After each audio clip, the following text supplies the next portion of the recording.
issues which affect an evolving and emerging Indian American community committed to preserving the vast customs of a vibrant cultural heritage.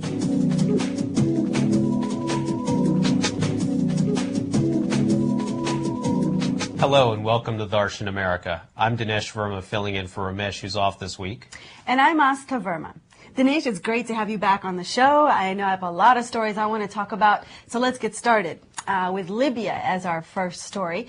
Last week, the United Nations moved forward with a no-fly zone over the country, which means that we're sort of beginning to enter into military conflict, but not directly. Basically, we've said that we will prevent Gaddafi from attacking his own people, but we're not going to engage necessarily into war with him. This is not a new war effort, although it does have a new name, and the name for this military effort is being called Odyssey Dawn. I'm very much in support of President Obama's actions here because he didn't directly engage with Muammar Gaddafi, but what he said is we will help with the allied forces and their initiative to move forward with this no-fly zone. Because I don't think the American public really has an appetite to face another war on a third front, along with Afghanistan and Iraq. So I agree with that. But the name Odyssey Dawn, it just seems like it's a video arcade game. I mean, I want to see what happens in the next 6 months to a year. Will the video arcade companies just come out with their new set of products aimed after this one war initiative? Or what's worse, it's named after a minivan. I kind of agree with the name selection. I think it's the right call to be there and to try to protect the rebels from Gaddafi's forces. But my concern is, what's the end game with all of this going on across the Middle East?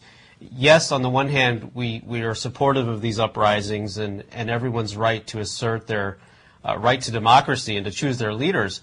But it also opens the door for some of these subversive elements and extremists to get in and get a foothold. So I'm a little bit concerned about what the end game here is and where the U.S. is going to find itself after a month, after 6 months, after a year. This is a very politically risky move, I thought, for the president. But so far, he's actually gotten pretty high approval ratings for the way he's handled this. 50%, which, given how divided our country is over many of these issues, is a pretty solid majority of people who are saying this was the right move, seeing the actions unfold. Plus, you realize the difference in conflict between how one dictator chose to handle it in Libya versus what you saw happening in Egypt. And I think the rebel forces in Libya are in a real turning point. You know, they lost a bit of ground to Muammar Gaddafi's forces in this past week, which I think prompted the United Nations to then act. But on the other hand, I agree with you. I mean, this is not a conflict that's going to get resolved in a matter of weeks the way that the Egyptian conflict did. You're going to see this happen for months at a time, and then does it begin to draw and drain our financial supplies? You know, you've already seen the price of gas skyrocket.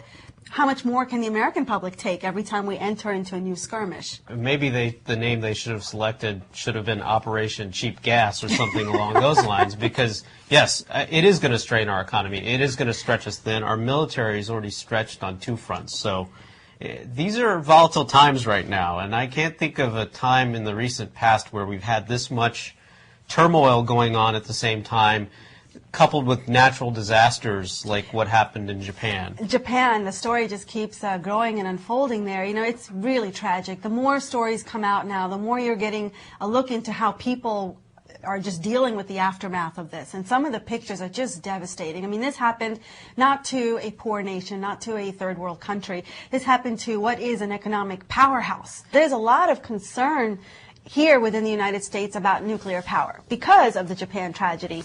And I just thought I would share a few statistics because a lot of the United States nuclear power is centered really on the eastern seaboard, not so much on the western seaboard. It's on the eastern seaboard. There's 3 million Americans that live within 10 miles of a nuclear power plant. I didn't realize this. Here in the Washington, D.C. area, we're very close to Calvert Cliffs, but they're really all along the eastern seaboard.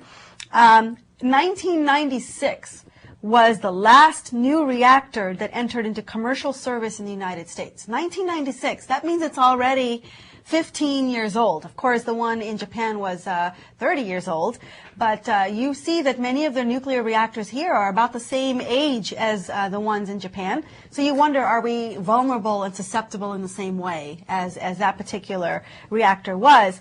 And then, here's another statistics. There are 65 reactors that are now under construction, but 40% of them are in China. Which, again, if you've got such a large concentration of nuclear reactors, you're posing a risk to the population that lives nearby. I mean, in this case, you're talking about radiation that's seeped potentially into seawater, into the fisheries, into produce and things that are grown nearby on the land, not just what you're breathing in and what you're drinking in terms of your fluids. It's everywhere. You can't avoid it. It's of great concern. If the last new nuclear reactor that we built in the United States was back in 1996, we should have been looking at these things 10 years ago. And you're absolutely right. If this can happen in Japan, what would happen in the United States? We see Japan, a very developed, organized country, and they had trouble with their response. People were not adequately prepared for this type of disaster. This is a wake-up call for us in the United States on many fronts, not the least of which is for the United States government to step in and take a tougher stance in making sure that these nuclear facilities are safe. Beyond that, I think the whole world has a responsibility with the advent of nuclear power as the great wave of the future in terms of meeting our energy goals, our energy needs. Our collective society has a responsibility to look at this and make sure that we're safe. Well, I hope the positive out of this is that the new reactors that are going in will learn from the disaster. I thought it was also very interesting that the company in Japan actually admitted wrongdoing, or I won't say wrongdoing, but they admitted some neglect there in being able to take care of some of the issues they saw. You don't know whether or not those really contributed to the disaster. Maybe the disaster would have happened even if the reactors were in perfect shape. But you can't help but think that maybe some aspect of this could have been avoided.